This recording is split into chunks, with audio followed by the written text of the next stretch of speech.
ഒരു കഥ പറഞ്ഞുകൊണ്ട് തുടങ്ങാം. ഐതിഹ്യമാലയിൽ നിന്നാണ്.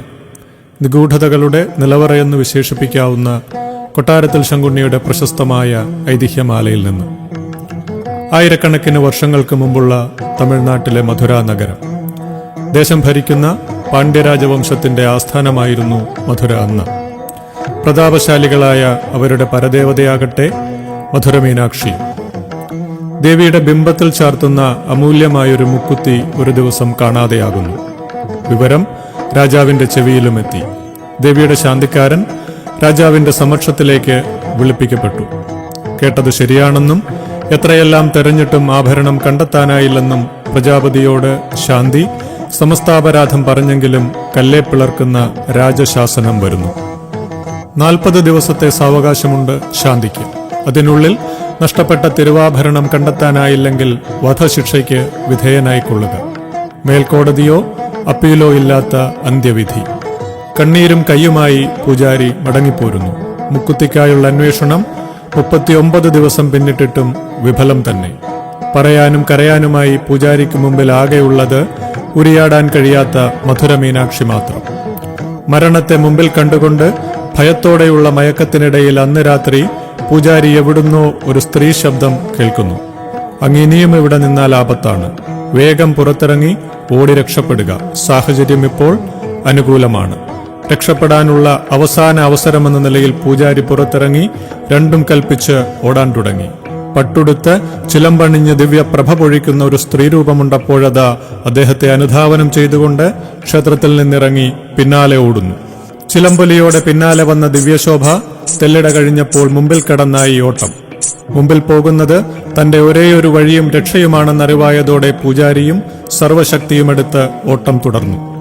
ദിക്കും ദിശയും ദൂരവും അറിയാതെ തനിക്കു വേണ്ടി മാത്രം മുമ്പിൽ സഞ്ചരിക്കുന്ന ദിവ്യപ്രകാശത്തെ പിന്തുടർന്നുള്ള ഓട്ടം പക്ഷേ നാഴികകൾ പിന്നിട്ട് ഒരജ്ഞാത സ്ഥലത്തെത്തിയപ്പോൾ പെട്ടെന്ന് മറഞ്ഞു.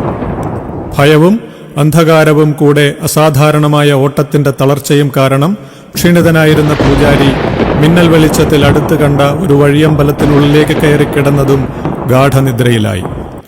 നേരം പുലർന്നപ്പോൾ അദ്ദേഹം കാണുന്നു താൻ എത്തിപ്പെട്ടിരിക്കുന്നത് പുതിയതായി പണി കഴിപ്പിച്ചിട്ടുള്ള ഒരു ക്ഷേത്രത്തിനുള്ളിലാണെന്ന്. മുമ്പിലെ ശ്രീകോവിലിലെ പീഠത്തിലുണ്ട് തന്റെ ഉപാസനാമൂർത്തിയും രക്ഷകയുമായ മധുര മീനാക്ഷിയത മധുരതരമായൊരു മന്ദസ്മിതത്തോടെ സർവാംഗസുന്ദരിയായി ഉപവിഷ്ടയായിരിക്കുന്നു. മലയാള നാട്ടിലെന്ന ചേരമാൻ പെരുമാളിന്റെ ഭരണകാലം. സുബ്രഹ്മണ്യനെ പ്രതിഷ്ഠിക്കാനായി താൻ ആശിച്ച് പണി കഴിപ്പിച്ചിരിക്കുന്ന ക്ഷേത്രത്തിൽ ദേവി കയറി കുടികൊണ്ടിരിക്കുന്നുവെന്ന് കേട്ട പെരുമാൾ രാജാവ് വാസ്തവമറിയാൻ നേരിട്ടെഴുന്നള്ളുന്നു. തമിഴനായ പൂജാരി പറഞ്ഞത് കേട്ട് അദ്ദേഹത്തെ തൊട്ടുകൊണ്ട് ശ്രീകോവിലിലേക്ക് നോക്കിയ രാജാവും കാണുന്നു പാണ്ഡ്യരാജവംശത്തിന്റെ പേരിനും പ്രശസ്തിക്കുമൊത്ത രാജകീയ പ്രൗഢിയോടെ വിളങ്ങുന്ന മധുര മീനാക്ഷിയെ. ദിവ്യശബ്ദത്തിൽ അരുളപ്പാടുണ്ടാകുന്നു, കുമാരനല്ല ഊരിൽ എന്ന്. ചേരമാൻ പെരുമാളിന്റെ രാജോചിതമായ സംശയങ്ങളും പരീക്ഷണങ്ങളുമെല്ലാം മധുരയിൽ നിന്നോടിയെത്തിയ വീരകന്യക തമിഴകത്തിന്റെ തനതായ തൻ പ്രമാണിത്വത്തോടെ ഓരോന്നായി അതിജീവിച്ചു.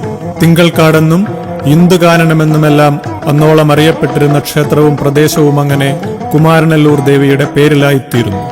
ഓടിക്കയറി വന്ന രാജാംഗനയ്ക്കും ഒപ്പം വന്ന പൂജാരിക്കും ചേരമാൻ പെരുമാൾ തന്റെയും രാജ്യത്തിന്റെയും അംഗീകാരം നൽകിയതോടെ കുമാരനല്ലൂർ ക്ഷേത്രവും ഗ്രാമവും ഐതിഹ്യമാലയിലെ എണ്ണം പറഞ്ഞ ഒരു അധ്യായമായി പര്യവസാനിക്കുന്നു. ഇനി നമുക്ക് ആ പുണ്യഭൂമിയിലേക്കും ചരിത്രപ്രസിദ്ധമായ ദേവാലയത്തിലേക്കും ഒന്നുകൂടി പോകാം. അക്ഷരനഗരി എന്നറിയപ്പെടുന്ന കോട്ടയം പട്ടണത്തിൽ നിന്ന് 5 കിലോമീറ്റർ വടക്കുമാറി സ്ഥിതി ചെയ്യുന്ന കുമാരനല്ലൂർ. കോട്ടയത്തുള്ള ദേവീക്ഷേത്രങ്ങളായി പുറത്തറിയപ്പെടുന്നത് കുമാരനല്ലൂരും പനച്ചിക്കാട് സരസ്വതി ക്ഷേത്രവുമാണെന്ന് സാമാന്യമായി പറയാം. കുമാരനല്ലൂരിന്റെ വിശേഷങ്ങളിലേക്ക് വരാം. ക്ഷേത്രസങ്കേതത്തിന്റെ കാലപ്പഴക്കം 1500 മുതൽ 2000 വർഷങ്ങളോളം വരാം. വിഷ്ണുവിന്റെ അവതാരമായ പരശുരാമ മഹർഷിയാണത്രേ ദേവിയുടെ ബിംബകാരനും പ്രതിഷ്ഠിതാവും. പരശുരാമൻ സൃഷ്ടിച്ചുവെന്ന ഐതിഹ്യമുള്ള കേരളഭൂമിയിൽ അദ്ദേഹം സ്വയമേവ 108 ശിവക്ഷേത്രങ്ങളും 108 ദുർഗാലയങ്ങളും പ്രതിഷ്ഠിച്ച് ജനങ്ങൾക്ക് ആരാധിക്കാൻ നൽകിയിരിക്കുന്നതിൽ അവസാനത്തെ പ്രതിഷ്ഠയാണ് കുമാരനല്ലൂരിലേത്. സ്വപ്നത്തിലൂടെ തനിക്ക് ലഭിച്ച നിർദ്ദേശപ്രകാരം വേദഗിരി എന്ന സ്ഥലത്തെ കിണറ്റിൽ നിന്നും ചേരമാൻ രാജാവ് കണ്ടെത്തിയ ഇന്നും പൂജിക്കുന്ന ദേവിയുടെ അഞ്ജനശിലാ വിഗ്രഹം തന്നെ പരശുരാമൻ നിർമ്മിച്ചതും 1000 വർഷം പൂജിച്ച ശേഷം ജലാധിവാസം ചെയ്ത് സൂക്ഷിച്ചിരുന്നതാണെന്നും വിശ്വസിക്കപ്പെടുന്നു. ദേവിയോട് അത്രയും ആത്മബന്ധമുള്ളതുകൊണ്ടാകണം വൃശ്ചികത്തിലെ കറുത്തവാവ് കഴിഞ്ഞു വരുന്ന ദ്വിതീയ ദിവസം പരശുരാമ ജയന്തിയായി വിശേഷാൽ പൂജകളോടെ ക്ഷേത്രത്തിൽ എല്ലാ വർഷവും ആചരിച്ചു പോരുന്നത്. മധുരയിലെ മീനാക്ഷിയമ്മൻ സുന്ദരേശ്വരൻ എന്ന ശിവനോടൊപ്പമുള്ള പാർവതിയുടെ സ്വരൂപമാണെങ്കിൽ ഇവിടുത്തേത് പരാശക്തിയായും ദുർഗയായും കാണാവുന്ന കാർത്യായനിയുടെ രൂപമാണ്. അമ്പലം പണി കഴിച്ചിരിക്കുന്നത് തന്നെ ശിവശക്തി സങ്കല്പത്തിന്റെ ജാമിതീയ രൂപമായ ശ്രീചക്രത്തിന്റെ മാതൃകയിലാണ്. 1200 വർഷങ്ങൾക്ക് മുമ്പ് ജഗദ്ഗുരുവായ ശ്രീ ശങ്കരാചാര്യർ വന്നിട്ടുണ്ട് ഇവിടെ. മാത്രമല്ല പരാശക്തിയുടെ ആരാധനയ്ക്കായി അദ്ദേഹം അംഗീകരിച്ചിരിക്കുന്ന സംവിധാനം ചെയ്തിട്ടുള്ള ഭാരതത്തിലെ 5-ൽ 1 ക്ഷേത്രം കുമാരനെല്ലൂരാണെന്നതും ഒരു അപൂർവതയാണ്.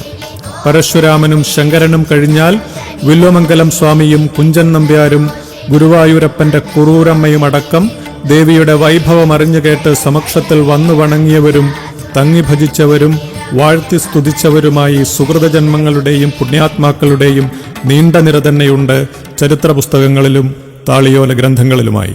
ഐതിഹ്യം കൊണ്ടും പ്രതിഷ്ഠ കൊണ്ടും മാത്രമല്ല സവിശേഷതകളുടെ ബിരുദങ്ങൾ ഇനിയുമുണ്ട് ദേവിക്കും ക്ഷേത്രത്തിനും ധാരാളമായി. പൂജയിലും അർച്ചനയിലുമെല്ലാം സംസ്കൃതത്തിലുള്ള വേദമന്ത്രങ്ങളാണ് ഇവിടെ പ്രയോഗിക്കുന്നത്. ദേവിയുടെ ആലയത്തിൽ കരിവീരന്മാർക്ക് പ്രവേശനമില്ല. പകരം പിടിയാനകൾക്കാണ് ഉത്സവ സമയങ്ങളിൽ ദേവിയെ ശിരസ്സിലേറ്റി എഴുന്നള്ളിക്കാനുള്ള സവിശേഷ നിയോഗം. അതും ഭഗവതിയുടെ ഉത്തരവാണത്രേ. ചന്ദനമോ കളഭമോ അല്ല, ക്ഷേത്രത്തിൽ അരച്ചെടുക്കുന്ന ദേവിയുടെ ബിംബത്തിലാടുന്ന മഞ്ഞളാണ് ഭക്തർക്കിവിടെ പ്രസാദമായി നൽകുന്നത്. പശുവിൻ പാലും തൈരും നെയ്യുമെല്ലാം ചേർന്ന പഞ്ചഗവ്യമാണ് ഉച്ചപൂജാ സമയത്തെ പ്രസാദം. അതുപോലെ ത്രിസന്ധ്യ നേരത്തെ എല്ലാ ക്ഷേത്രങ്ങളിലും പതിവുള്ള ദീപാരാധന കുമാരനെല്ലൂരിൽ മാത്രം അത്താഴപൂജയ്ക്ക് ശേഷം വൈകിട്ട് 7:30-ക്കാണ്.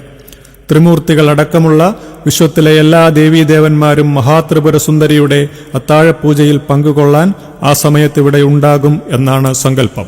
രാവിലെ മുതൽ ഉച്ചവരെ 4-ഉം വൈകിട്ട് 1-മായി 5 പൂജകളും 3 ശ്രീബലിയുമുണ്ട് നിത്യേന ക്ഷേത്രത്തിൽ. ഓരോ പൂജയും ഓരോ ദേവീഭാവത്തിലും ഭാവനയിലുമാണ് ചെയ്യപ്പെടുക. ഉഷപൂജയിൽ സരസ്വതിയായി, എതിർത്ത പൂജയിൽ ലക്ഷ്മിയായി, പന്തീരടി പൂജയിൽ പാർവതിയായി, ഉച്ചപൂജാ നേരം ദുർഗയായി, അത്താഴപൂജയിൽ വനദുർഗയായി കുമാരനെല്ലൂരമ്മ മാറി മാറി പ്രത്യക്ഷപ്പെടുകയും പ്രസാദിക്കുകയും ചെയ്യുന്നു. ക്ഷേത്രത്തിലെ പ്രതിഷ്ഠകളും ദർശനക്രമവും നോക്കാം. ക്ഷേത്രമതിലിന് വെളിയിൽ കിഴക്കേ അറ്റത്തായി ഒരാലും ആൽത്തറയും അവിടെയൊരു ഗണപതി പ്രതിഷ്ഠയുമുണ്ട്. ഗണപതി ഹോമവും നേദ്യവുമെല്ലാം പതിവായി നടക്കുന്നത് ഇവിടെയാണ്. 4 ഭാഗത്തും ഗോപുരങ്ങളോട് കൂടിയ വിശാലമായ മതിൽക്കെട്ടിനകത്തേക്ക് വരുമ്പോൾ ആദ്യം കാണുന്നത് ഏറ്റവും മുകളിൽ സിംഹവാഹനവുമായി സ്വർണവർണ്ണത്തിൽ ഉയർന്നു നിൽക്കുന്ന കൊടിമരമാണ്. വൈക്കം ക്ഷേത്രത്തിലുള്ളതുപോലെ ബലിക്കൽപുരയിലെ തൂണിന്മേൽ വിഘ്നേശ്വര രൂപം ഇവിടെയുമുണ്ട്. കാർത്യായനിയുടെ വലത്തുഭാഗത്തെ ശ്രീകോവിലിൽ ഉമാപതിയായ ശിവന്റെ പ്രതിഷ്ഠയുണ്ട്. ദേവിക്കായി ക്ഷേത്രമുണ്ടാകുന്നതിനും വളരെ മുമ്പേ ഇവിടെ ശിവപൂജയുണ്ടായിരുന്നതായി കരുതുന്നതിനാൽ ഭൂവുടമ എന്ന ബഹുമാനത്തിലും ദർശനക്രമമനുസരിച്ച് ശിവനെയാണ് ആദ്യം തൊഴേണ്ടത്.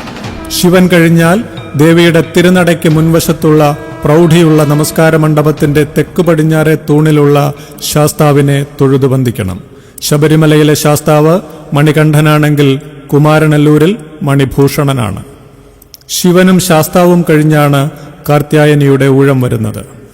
ചെമ്പടിച്ചും ചിത്രങ്ങൾ എഴുതിയും ഗംഭീരമാക്കിയ വട്ടശ്രീകോവിലിനുള്ളിലെ ഗർഭഗൃഹത്തിൽ അഞ്ജനശിലയിൽ അസാമാന്യ തേജസ്സോടെ ആദിപരാശക്തി ഒരു കൈയിൽ വിഷ്ണുവിന്റെ ചക്രവും മറുകൈയിൽ വരുണന്റെ ശംഖുമേന്തി ഇനിയും ഇരിക്കാൻ കൂട്ടാക്കാതെ എഴുന്നേറ്റ് തന്നെ നിൽക്കുന്നു. ആടയാഭരണങ്ങളും അലങ്കാരങ്ങളും ചേരുമ്പോൾ ദേവി സിംഹാസനസ്ഥയാണെന്ന് നമുക്കാണ് തോന്നുക. ഓർക്കണം, കേവലം ഒരു അർദ്ധരാത്രി കൊണ്ട് മധുരയിൽ നിന്നോടിയെത്തിയ വീരകന്യകയാണിത്. തൊഴണം, പൂമുഖവും തിരുവുടലും തൃപ്പാദങ്ങളും കുമ്പിട്ട് തന്നെ തൊഴണം. ശ്രീകോവിലിന്റെ കവാടങ്ങളിലുള്ളത് ദ്വാരപാലകരല്ല, ദ്വാരകാളിമാരാണ്.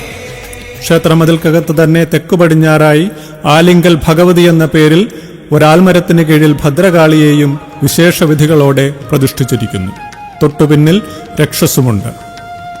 മതിലിന് പുറത്ത് വടക്കുവശത്തായി തേക്കുമരങ്ങൾ നിറഞ്ഞ ശാന്തമായ സർപ്പസങ്കേതവുമുണ്ട്. കടിയക്കോൽ ഇല്ലത്തിനാണ് ക്ഷേത്രത്തിന്റെ തന്ത്രച്ചുമതല. കാസർഗോഡ് കാഞ്ഞങ്ങാട് ഭാഗത്തുള്ള 10 ഇല്ലത്തുകാരിലാണ് മേൽശാന്തിപ്പട്ടം നിക്ഷിപ്തമായിരിക്കുന്നത്. മഹാത്മാഗാന്ധിയുടെ ആഗമനത്താലും പ്രശസ്തമാണ് ഈ ക്ഷേത്രം. 1936 നവംബർ 12 തീയതി തിരുവിതാംകൂർ രാജാവായിരുന്ന ചിത്തിര തിരുനാൾ ബാലരാമവർമ്മ ഉത്തരവിട്ടുകൊണ്ട് പുറപ്പെടുവിച്ച ക്ഷേത്രപ്രവേശന വിളംബരം യാതൊരു കാലവിളംബവും കൂടാതെ നടപ്പിലാക്കുകയുണ്ടായി. ക്ഷേത്രമുടമസ്ഥരും അധികാരികളും അന്നിവിടെ. കീഴ്വഴക്കമെന്നും ആചാരമെന്നും അന്നോളം വിശ്വസിച്ചിരുന്ന ഇടുങ്ങിയ ജാതിമത ചിന്തകൾക്കതീതമായി സമത്വത്തിന്റെ സാഹോദര്യത്തിന്റെ നവയുഗ പിറവി അലയടിച്ചെത്തിയപ്പോൾ കുമാരനെല്ലൂരമ്മയുടെ പരിജനങ്ങൾ വാതിലുകളെല്ലാം തുറന്നിട്ടുകൊണ്ട് അതിനെ സന്തോഷത്തോടെ സ്വീകരിച്ചുവെന്നത് ക്ഷേത്രത്തിന്റെയും ദേവതയുടെയും മഹാത്മ്യം 10 മടങ്ങാക്കി വർദ്ധിപ്പിച്ചു. ഹരിജനങ്ങളും സവർണരും ഒരുമിച്ച് ഒരേ നടയിൽ നിന്ന് പ്രാർത്ഥിക്കുകയും ഇടപഴകുകയും ചെയ്യുന്നത് കാണാനായി രാജാവിന്റെ തന്നെ ക്ഷണപ്രകാരം 1937 ജനുവരി 19 തീയതി ഗാന്ധിജി തന്നെ നേരിട്ടെത്തി ഹരിജനങ്ങളോടൊപ്പം ദേവിയെ ദർശനം ചെയ്തു വന്ദിച്ചപ്പോൾ അത് കേരളത്തിന്റെ ചരിത്ര പുസ്തകത്തിൽ കുമാരനെല്ലൂർ ക്ഷേത്രത്തിന്റെ പേരിൽ കുറിക്കപ്പെട്ട മറ്റൊരു തിളങ്ങുന്ന അധ്യായമായി. ക്ഷേത്രത്തിലെ നമസ്കാര മണ്ഡപത്തിനരികിലായി 24 തിരികളോടെ കത്തുന്ന ഭദ്രദീപം ഇവിടുത്തെ സവിശേഷമായൊരു കാഴ്ചയാണ്. ദേവീദാസന്മാരും ഊരാൺമക്കാരുമായിരുന്ന അമ്പലപ്പുഴ രാജാക്കന്മാരുടെ കൊട്ടാരത്തിൽ തലമുറകളോളം ഭഗവതി സേവയ്ക്ക് ഉപയോഗിച്ചിരുന്ന നിലവിളക്കാണിത്.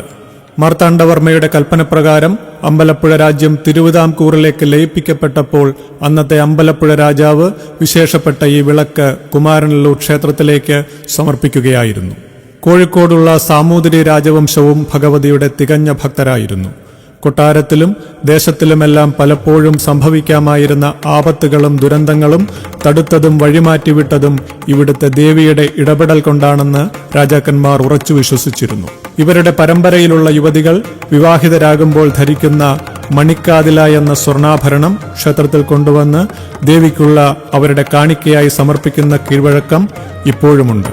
18-ാം നൂറ്റാണ്ടിൽ മൈസൂർ കടുവ എന്ന പേരിൽ ദക്ഷിണേന്ത്യയാകെ ഭീതി പരത്തി പടയോട്ടം നടത്തി വന്ന ടിപ്പു സുൽത്താൻ പോലും സാമൂതിരിയെ സന്ധിച്ചപ്പോൾ അദ്ദേഹത്തിന്റെ മര്യാദയും ബഹുമാനവും കണ്ട് മനസ്സുമാറി നിരുപാധികം ഒഴിഞ്ഞു പോവുകയായിരുന്നത്രേ.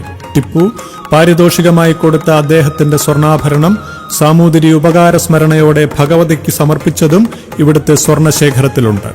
മീനച്ചിലാറിലൂടെയുള്ള കുമാരനെല്ലൂരമ്മയുടെ ഊർവലമാണ് ഉത്രട്ടാതി ഊരു ചുറ്റി വള്ളംകളി എന്നറിയപ്പെടുന്ന ജലഘോഷയാത്ര. തിരുവോണം കഴിഞ്ഞുള്ള 4-ാം ദിവസം ഉത്രട്ടാതി നാളിൽ ദേവിയുടെ ചൈതന്യം സിംഹവാഹനത്തിൽ ആവാഹിച്ച് പ്രത്യേകം തയ്യാറാക്കിയ പള്ളിയോടത്തിൽ കയറ്റി കളിവള്ളങ്ങളുടെയും വഞ്ചിപ്പാട്ടിന്റെയും വർണ്ണാഭമായ അകമ്പടിയോടെ നദിയിലൂടെ ഊരുചുറ്റി എഴുന്നള്ളിക്കുന്നു.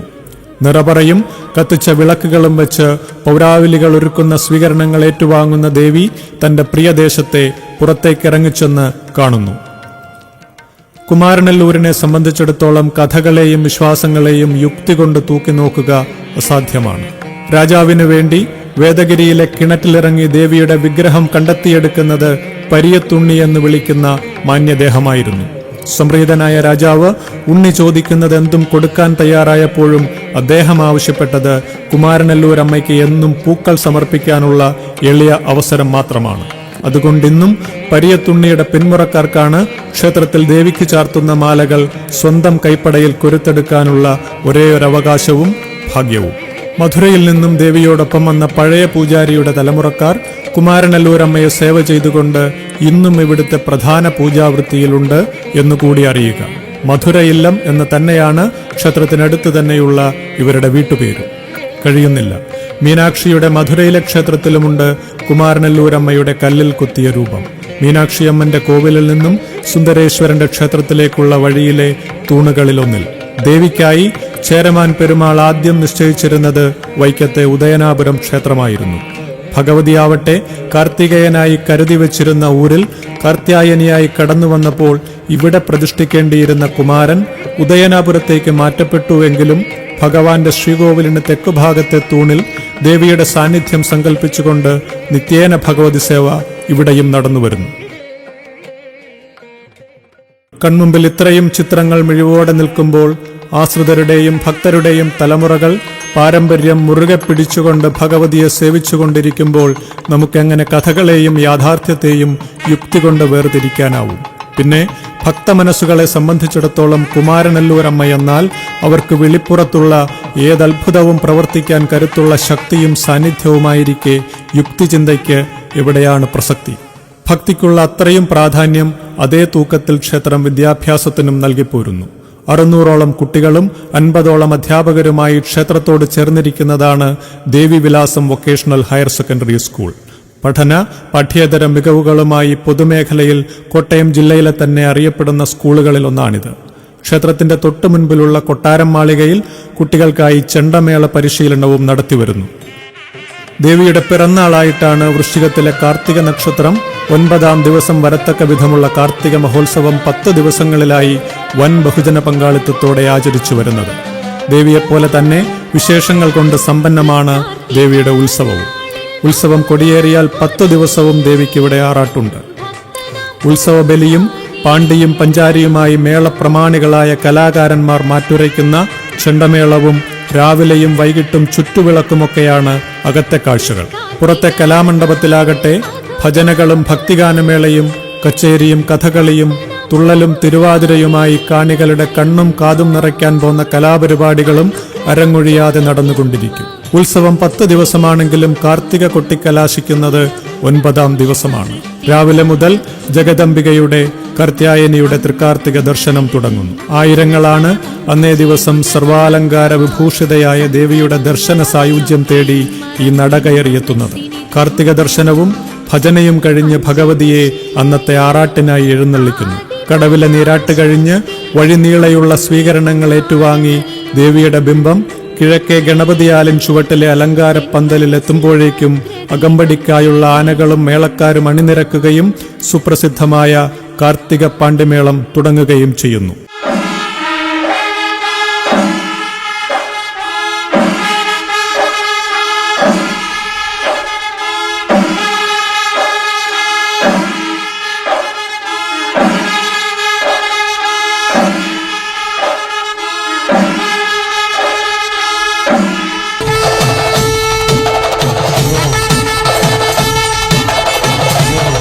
കുമാരനല്ലൂർ കാർത്യായനിയുടെ തൃക്കാർത്തിക നാളിലെ ആറാട്ടെഴുന്നള്ളത്ത് കാണാൻ സാക്ഷാൽ തൃശൂർ വടക്കുന്നാഥൻ വരെ വടക്കുന്നാഥ ക്ഷേത്രത്തിന്റെ തെക്കേ മതിലിന്മേൽ എഴുന്നള്ളി കാത്തിരിക്കും എന്നും വിശ്വാസമുണ്ട്.